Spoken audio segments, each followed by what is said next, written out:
Hi, I'm Dr. Mollie Marti, and welcome back to Resiliency Matters. We are talking with Dr. Tererai Trent of Tererai Trent International, and Oprah had named you her all-time favorite guest, and she said that above all, you taught the lesson that you have the power. What does it mean to you to stay in your own power?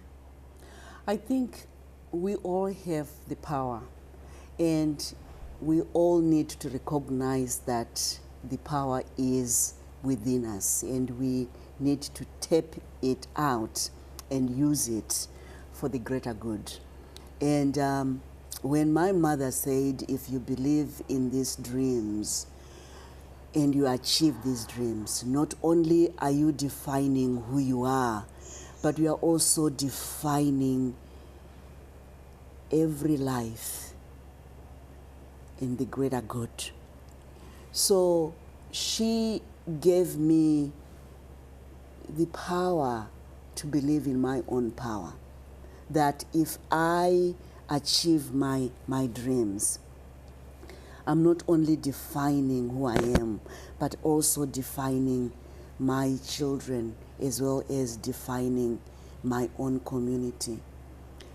If you don't believe in your own power, you cannot move forward. And it's important for us to believe in ourselves, to nurture what's within us, and realize that when we know that power and use that power, it's not only for our own selves, but also to reach out to others, also to give platform to others. And that's the power that will make us all successful. So when you received this recognition, Oprah gave you $1.5 million contributed so that you could go back to your village and rebuild your childhood school. You've continued that work. What is the work of Tererai Trent International?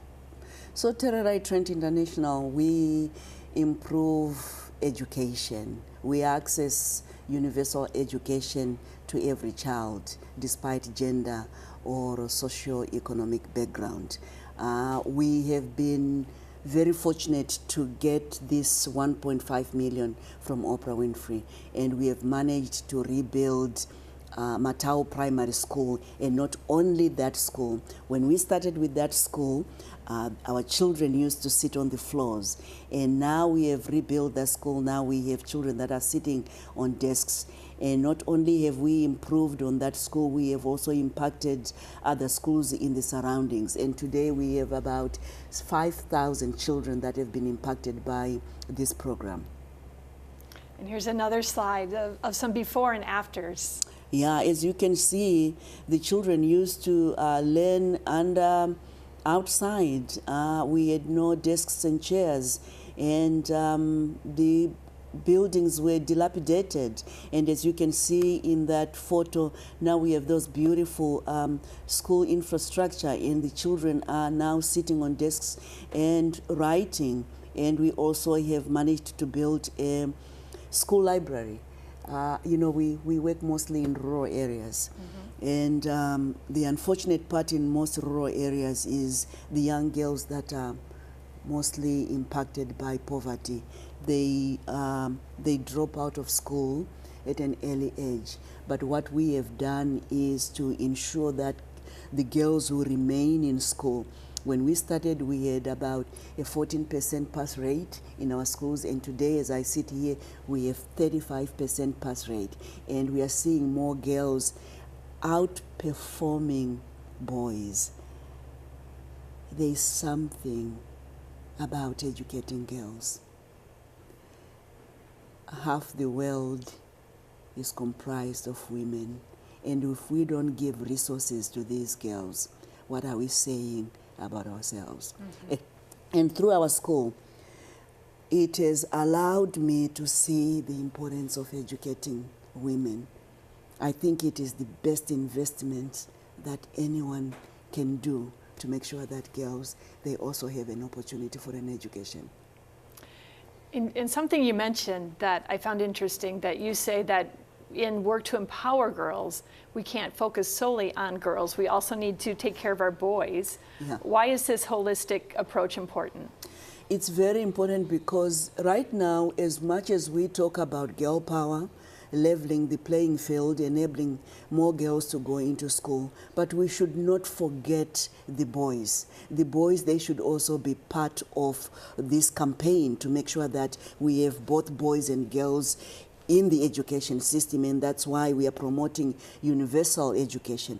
If we don't promote boys' education, I'm telling you, 50 years from today, it will be boys sitting on this chair talking about being marginalized by women.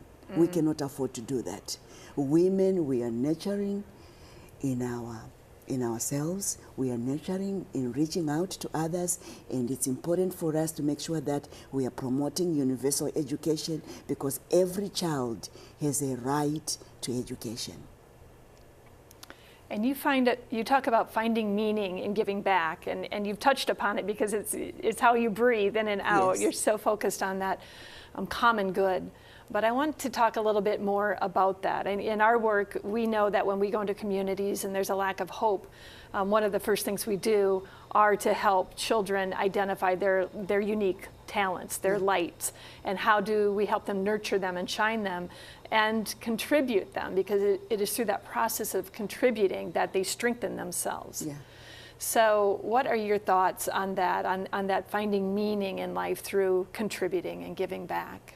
I think it's important. You know, I always want to start at the talent place, because if we don't encourage these young girls and boys to tap into their talents, then it becomes very difficult for them to find meaning in life, and it will become very difficult for them to give back to their own communities, because talent plays such a major role. When you have talent, then you know your passion. And when you have your passion, then you know your purpose. And when you get to that purpose, then you start reflecting, is what the success that I'm having, is it only for me? Then you realize that, no, you may be the gifted one, but you need to share your gifts.